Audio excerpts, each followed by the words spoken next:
Buenas, soy Luis José Cueto, estudiante de Ingeniería de Alimentos de la Universidad Nacional Abierta y a Distancia del CEAT de la ciudad de Valledupar. Hoy vengo a presentar mi trabajo final de soberanía y seguridad alimentaria.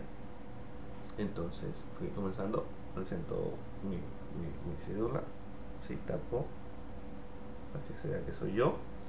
Ok, entonces voy a comenzar con mi presentación y daré una breve explicación de lo que se hizo. En el transcurso de la asignatura, para decir del curso, hemos venido trabajando un tema de soberanía y seguridad alimentaria escogido por cada grupo. Entonces para mí fue el aumento de inmigrantes venezolanos en Colombia. Venimos trabajando todo el proceso de la materia con esto. Entonces, para comenzar, primero, el análisis de casos de inseguridad y vulnerabilidad alimentaria. El caso 3 es aumento de inmigrantes de venezolanos en Colombia. ¿Sí? Este trabajo lo basamos en 5 preguntas muy claves. ¿Sí? Aquí las tenemos, las cuales, primera, ¿cuáles son las últimas cifras de inseguridad y vulnerabilidad alimentaria relacionadas con el proceso presentado? Segundo, ¿cuáles macros y microdimensiones de los sistemas alimentarios se ven afectadas por la situación presentada en el caso? Tercero, ¿cuáles son las acciones sugeridas a nivel internacional para mitigar este problema? Cuarto, ¿cuáles han sido las acciones del gobierno nacional para mitigar el problema y qué se ha logrado? Y cinco, alternativas que pueden aportar a la solución del caso presentado. Bueno, vamos, vamos a responder cada una de las siguientes preguntas. Primero, cifras de inseguridad y vulnerabilidad alimentaria. Es un breve resumen de toda la información que puede encontrar. Bueno, primero, cifras. El 52% de los migrantes venezolanos se encuentran en situación de inseguridad alimentaria. Muy cierto. Los migrantes en tránsito y los pendulares padecen un 73% de inseguridad alimentaria, mientras que las comunidades de acogida padecen esta misma situación en un 43%. Otra cifra, en el año 2022 se reportaron 21.337 casos de desnutrición aguda en menores de 5 años en Colombia. Otra, 308 niños menores de 5 años murieron a causa de la desnutrición. Otra cifra, el 30% de la población del país vive en situación de inseguridad alimentaria de caso moderada a severa. ¿Sí? Estas son cifras que se van mostrando de lo que va pasando la población migrante en Colombia, para no decir solamente venezolanos, pero hay población migrante. Entonces, con esto son las cifras de la primera pregunta. Pasemos a la segunda. Macros y microdimensiones de los sistemas alimentarios. Cuando hablamos de macros, hablamos de los niveles, de los pilares fundamentales que define el acceso. El dimensión macro de alimentaria define el acceso que tiene un país a la alimentación, ¿sí? A la cantidad que puede producir. En Colombia pues producimos muchos alimentos, pero por poco, digamos, poco apoyo que se hay en esto, se encontraba antes en la elaboración de alimentos del agro, nuestra comida aumentaba, aumentó mucho nuestro valor, y eso hizo que hasta para nosotros mismos, sin ser migrantes, acceder al alimento fuera muy difícil. Ahora personas que vengan de afuera, sin trabajo, sin familia, sin nada por el estilo, a buscar un mejor vivir para vivir para su familia en un país no muy fácil como el nuestro, es bastante fuerte. En las dimensiones micro, un pequeño resumen se refiere a los niveles domésticos e individuales en la capacidad de los hogares para producir y comprar alimentos para todos los miembros del hogar, los cuales deben satisfacer sus necesidades alimentarias. Volvemos al punto, si en el macro de nuestro país a veces no alcanza para todos nosotros, ahora en las dimensiones micro se ve mucho.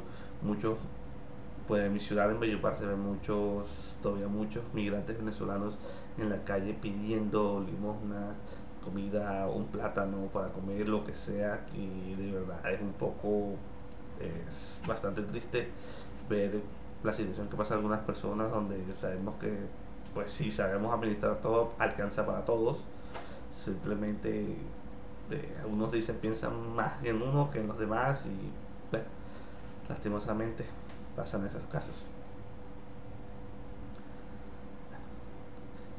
Acciones internacionales, ¿sí? Tenemos acciones a corto y mediano plazo, y tenemos también acciones a largo plazo. Una de las que puedo conseguir en el anexo En, en el ensayo que se hizo, pues pude analizar unas más. Bueno, analicé las más puntuales: garantizar la asistencia humanitaria y protección necesarias para la población migrante, asegurar continuar en la asistencia alimentaria dirigida a los grupos más vulnerables, incluyendo hogares migrantes y de acogida, ampliar la cobertura del programa de alimentación escolar para la población migrante, inclusión educativa, laboral y social para la población migrante, obviamente.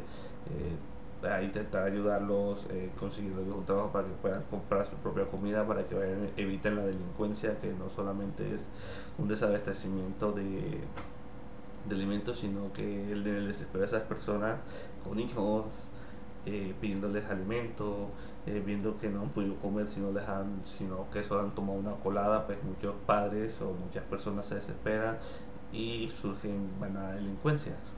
Lastimosamente toman la delincuencia entre los hombres, entre las mujeres, pues lastimosamente entran en la prostitución, vulgarmente hablando, y o sea, la verdad que es un problema social que nos afecta a todos como comunidad. Y tenemos también, bueno, después de eso tenemos acciones a largo plazo. ¿Cuáles son? Fortaleciendo las capacidades nacionales y la estrategia de focalización de los grupos más vulnerables. Obviamente, pues buscar focalizar realmente las personas que necesitan esa ayuda, que no vaya a terminar en otros rubros o en otros lados.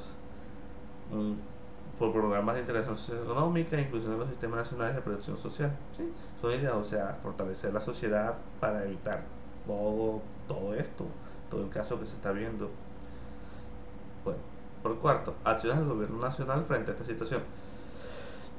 Bueno, entre algunas de las medidas dispuestas en el presupuesto es dar bonos. En mi ciudad pues se ve mucho esa ayuda que dan bonos, dan a esas personas que se encuentran focalizadas, porque hay que focalizarlas primero en un sistema, hacer verlas, pues ayudan, les dan bonos alimenticios, les dan bonos económicos, les dan hogares de acogida de paso, que bueno, no son los mejores, pero ayuda a que se ayuda bastante a esas personas, de verdad, a que estén un poco mejor, más cómodos, dejen de estar en las calles, dejen de pronto puedan bañarse, o sea, lo mínimo, lo vital posible al menos, pero hay que mejorar mucho en eso.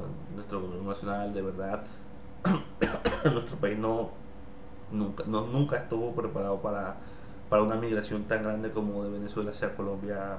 Pues nunca se esperó eso, nunca debió suceder realmente, porque es muy triste cuando muchas personas tienen que ir de su país, porque de verdad no es invivible y es muy triste la verdad. Bueno, el gobierno, pues, como decía, tiene bonos, hogares de acogida, fortalecimiento de los programas de asistencia alimentaria, inclusión laboral, conseguirles trabajo, atención médica y acceso a otras necesidades básicas, que es lo muy importante para ellos. Y ya por último, pues, alternativas políticas, sociales, económicas y ambientales. Algunas alternativas para solucionar este problema podrían ser desarrollar vías legales para el trabajo temporal, obviamente, porque como indocumentados sabemos que muchas, como indocumentados en otro país, pues no te pueden brindar ninguna capacidad laboral, porque no, simplemente no cumplen su requisito básico. Fortalecer la asistencia humanitaria, pues como veníamos hablando, mucha ayuda a esas personas focalizadas, eh, asegurarnos que eso llegue a las manos que deben llegar, no que termine en otros rubros o en otros lugares. Y por último tenemos unas campañas de civilización y prevención de la inseguridad alimentaria. Obviamente muchas personas, pues en mi ciudad, pues doy muchos ejemplos de ella porque en mi ciudad se ve mucho todavía. eh, Muchas personas todavía le tienen, digamos, ese recelo o vulgarmente hablando, ese mal gesto hacia los migrantes. Ajá, ellos, como digo, no tienen la culpa de lo que haya pasado en su país y que las situaciones no se den. Es muy duro de pronto tener que salir de tu país a buscar la alimentación a tu familia, porque de verdad en tu país, como ejemplo en Venezuela, es muy difícil el acceso a ella porque está muy limitada.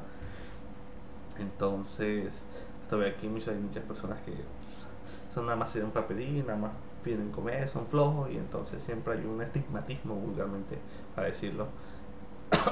y, como, y bueno, y esto sería todo, las 5 preguntas en las que hemos trabajado, en las que he trabajado yo, eh, sobre este problema de la migración de venezolanos en Colombia. Pues no siendo más, termino mi presentación.